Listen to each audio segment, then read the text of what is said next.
Hello everyone. So today we'll solve the problem with ID number 328. The name of the problem is bishops. So let's read the problem. So yesterday was Sam's birthday. The most interesting gift was definitely the chessboard.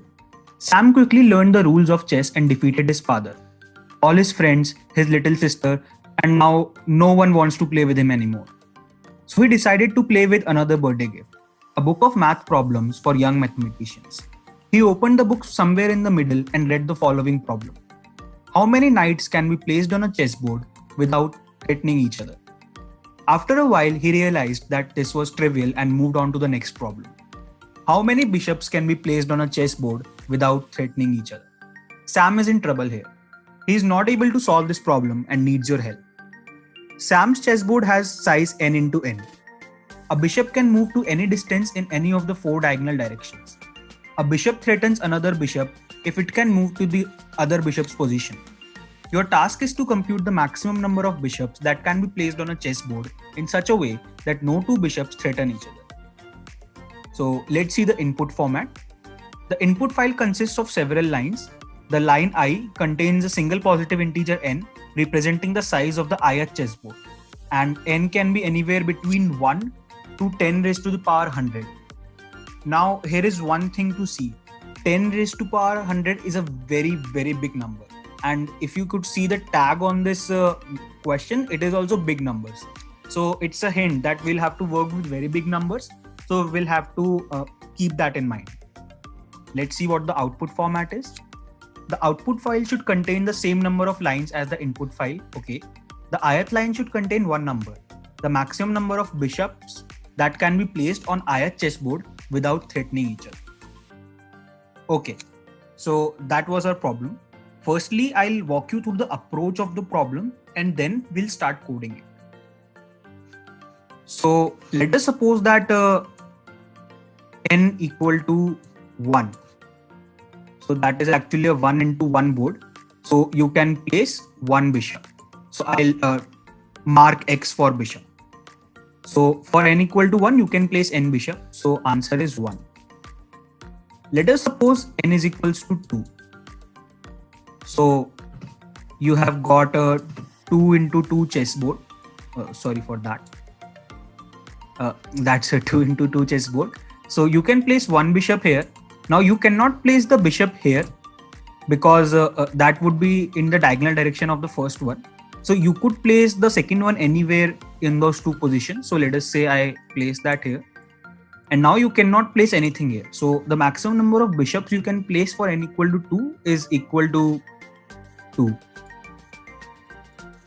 Let's move to n equal to 3. So you can place the first bishop here. So now you cannot place the bishop here or here. Let's place second bishop here. So these two positions are also gone. And now you can place the bishop here and here. So first, if I place the bishop here, this position is gone, only this position is left. So for n equal to 3, you could see that we have filled the entire one row and then we have to fill this one. So for n equal to 3, answer is 4. Let's look at one more. N equal to 4. So for n equal to 4, we can place the bishops in the first row.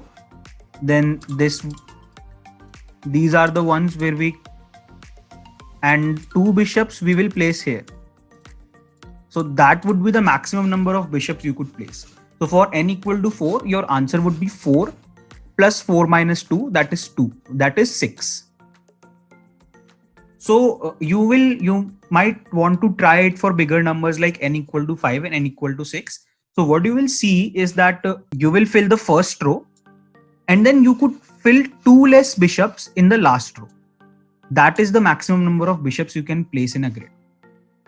So formally speaking, for a n into n board, maximum number of bishops that can be placed without threatening each other are 2n minus 2. Why?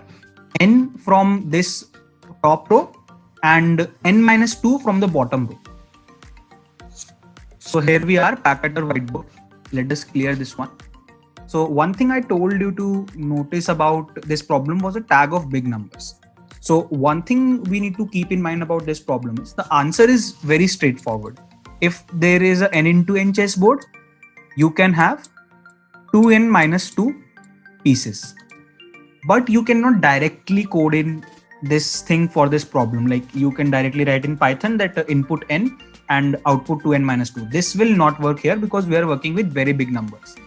So in this problem, we'll have to redefine a method to actually add two numbers. So we can write 2n minus 2 as n plus n minus 2.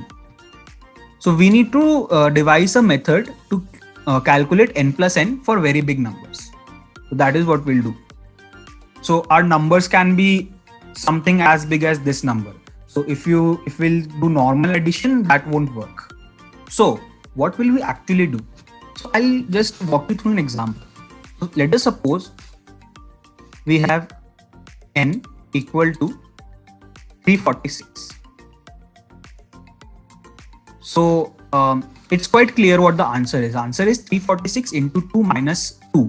So that is 692 minus 2 equal to 690. So let us take one approach. So what we'll do is we'll take the number 346, split its character in a list. So let us suppose our list L. We take the numbers like this. Now what we do in normal addition is that when we add 346 and 346, we actually ignore everything that is on the left hand side of 6 for once.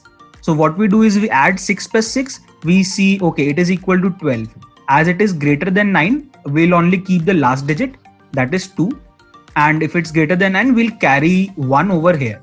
Now we'll ignore whatever there is on the left hand side of 4 and right hand side of 4. We'll only concentrate on 4. So 4 plus 4 is 8. There is also one carry, so we'll add it here. Now the carry is 0. And now we'll focus only on this column. So 3 plus 3 is 6 and we'll do 692. So that is what we'll try to implement here. So let us suppose we split our number in one list, and after that we'll reverse the list. So reverse list, let's call it R. Reversed list will look like this. Why we are reversing the list? It's just a trick that you will see why it is beneficial when we'll code it. So what we'll do is we'll create a list that is 6, 4 and 3. Now let us suppose there is a list that is our answer. So what we'll do is we'll take the first element of the list, that is 6, double it or add it to itself. So we'll get 12. So 12 is greater than 9. So we'll write the element 2 here and add, and we'll make one more variable called as carry, which we'll update every time. So now for 6, carry is equal to 1. So now let's come to second element. So we'll double it, and so double of 4 is 8. And if there is a carry equal to 1, we'll add it there. So it will become 9. Now carry is equal to 0. Now we'll come to the third element and we'll double it and we'll write 6. Now we'll reverse this list again. So answer list, once we reverse this list, we'll get 6, 9, 2. And if you can see 692, and if we concatenate it, we make it 692. That is what our actual answer was. So we'll use this technique to code our problem for very big numbers. Why it is able to calculate for very big numbers? Because you see, if the number is 10 raised to the power 100, that means in string, if it's a string, then it has 100 digits in it. Actually 101 digits, 1 followed by 100 zeros. So the loop has to iterate 100 times or 101 times. So that would be actually very, very efficient in terms of time complexity. So that was it for the approach. Now let's start coding the problem. So just so you know, in SPOJ, many problems do not work until you put them in a try and accept block. So we'll just do try and we'll put accept. Yes. So if you do not know anything about it, don't worry. It is like very irrelevant. But if your code does not work, then try this thing. So now our actual code would begin. So we'll input our first number, n equal to input. You can see that I am not putting an int before input because I want n to be a string. While int n greater than 0, because we know that n is actually greater than equal to 1. So if we get numbers that are greater than equal to 1, we want our loop to continue. Now there will be some base cases. So if n equal to 1, our answer is equal to 1.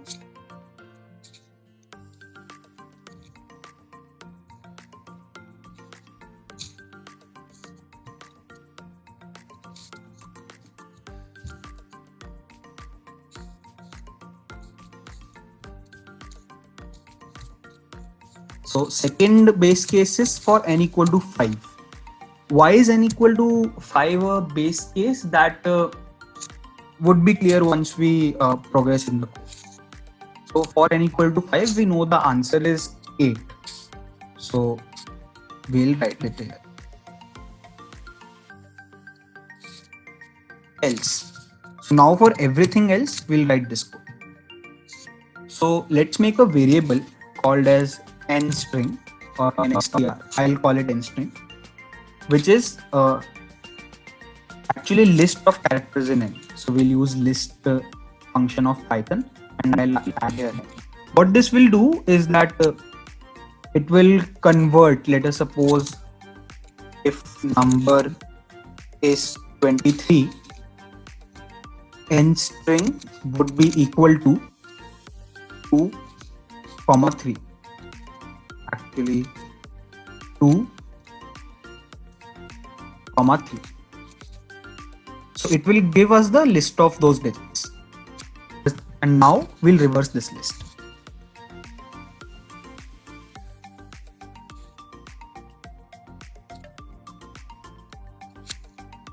We'll make a variable for carry and set it initially to 0.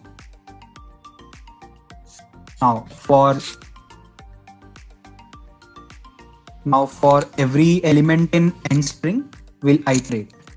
So for I in range length of n string,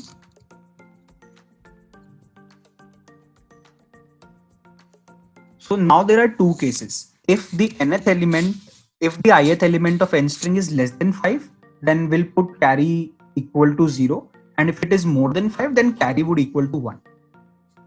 So if int n string I less than 5, then we'll have n string I is equals to string. So string here is a data type string. Twice of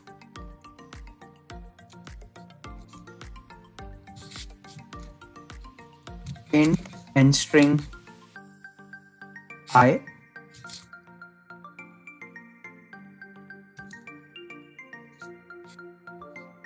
plus carry. So whatever with the carry will be in the beginning of the for loop, we'll take it here. So just to clarify, if n string I equal to 4, then we'll have 8 in the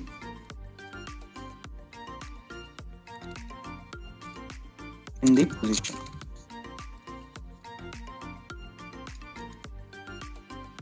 Eight in the position. And as the n string is less than 5, carry would be equal to 0. Else, like when the characters would be greater than 5, n string I would be equal to would be equal to twice of the character minus 10 plus carry. Minus 10 because if like suppose we have 6 into 2 is equals to 12, so we only need the last digit, so 12 minus 10 will give us 2. That is the last digit.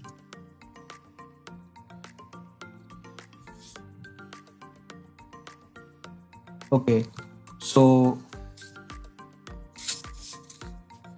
2 into int n string of I minus 10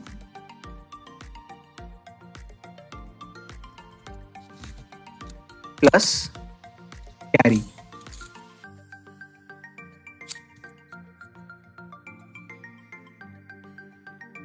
Yeah.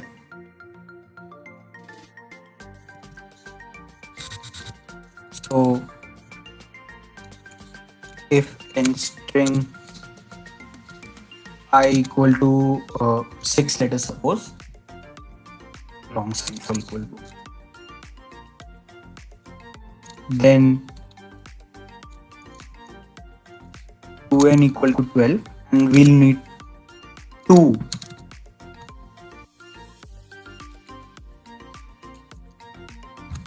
We'll need 2 at the place of that position, and obviously carry in this case would be 1. Now, so that was it for the loop, and let us suppose that at the end of the loop, if the carry is still 1, that means that there needs to be one more digit at the beginning. So if carry equal to 1, we'll add 1 in the beginning because 1 is the only digit that we can have there. So we'll append 1 at the beginning of n string, at the end of the n string, so that when we'll reverse it, it will come at the beginning. And now now we have the value of 2n. Now we'll need to subtract 2 from it. So now from here we'll subtract 2. So if int n string 0 greater than 0, that is if it is equal to 1, 2, 3, 4, whatever, then if you'll subtract 2 from it, then you will get a number that would not affect the other characters here.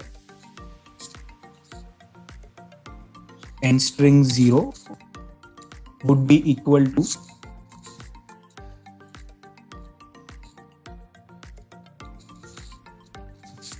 n string 0 minus 2. Fine. And if that's not the case, then it's a very particular case. So if the number is 100, then twice of 100 is 200. But then you will subtract the last digit 2, so you'll have 198. So subtracting a digit from 0 will have impact on all the other digits. So we'll have to account for that. So obviously if the last digit is 0, then n string 0 will eventually become 8. Right. Now let us institute a variable called k equal to 1. We'll see what the k is used for. So while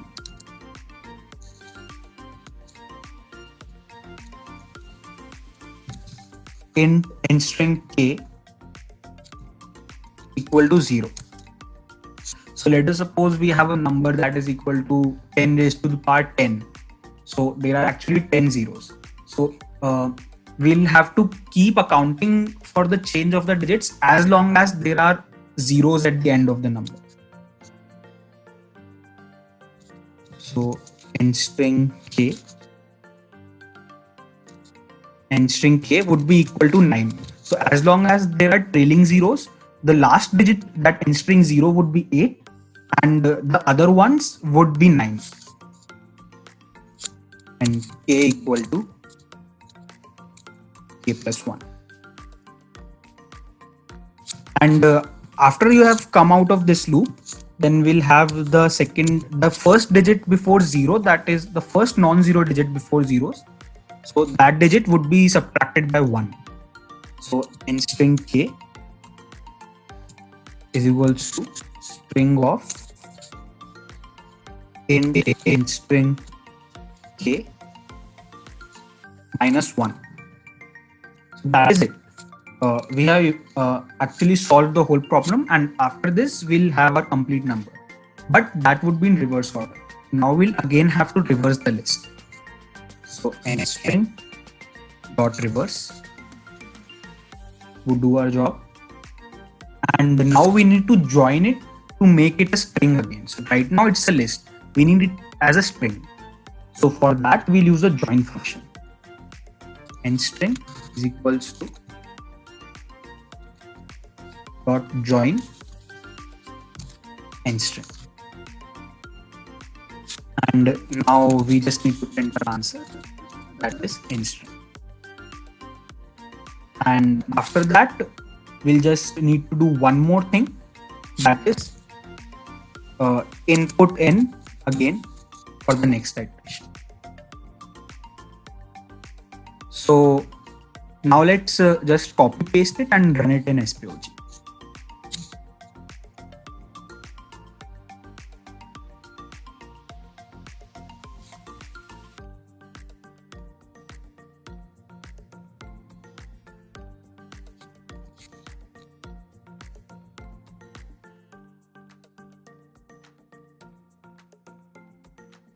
So Manan KG is my username. And yeah, our solution is accepted.